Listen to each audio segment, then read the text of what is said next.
আপনার দোয়া কবুল করবে, আপনার বিপদ দূর করবে, আপনার কষ্ট দূর করে দিবে এবং আপনার সকল আশাগুলো পূরণ করবে। সূরা ফাতিহার গোপন আয়াত কেন বললাম? কারণ এই আয়াতের আমলটা অনেকে কিন্তু আমরা জানি না। এবং সূরা ফাতিহা হচ্ছে সূরাতুশ শিফা, সূরাতুদ দোয়া, এটা হচ্ছে দোয়ার সূরা, এটা হচ্ছে শিফার সূরা। এবং এই সূরা ফাতিহাকে বলা হয় উম্মুল কোরআন, কোরআনের মা, কোরআনের সারাংশ। সুতরাং এই সূরা ফাতিহার ভিতরে একটি আয়াত আছে, ইয়াকা না'বুদু ওয়া ইয়াকা নাস্তাঈন। এটা কিভাবে আমল করবেন আমি বলে দিচ্ছি। ইয়াকা না'বুদু ওয়া ইয়াকা নাস্তাঈন, এটা আমরা সকলেই নামাজের ভিতরে পড়ি। এর অর্থ আমরা অনেকেই জানি না। এর অর্থ হচ্ছে I worship you, I ask you for help.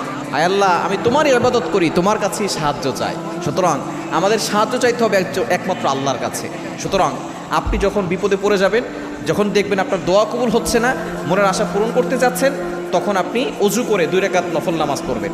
এরপরে আপনি নামাজ শেষ করে আপনি 3 বার দুরূদ শরীফ পড়বেন, 3 বার ইস্তেগফার পড়বেন। এরপরে ইয়াকা না'বুদু ওয়া ইয়াকা নাস্তাঈন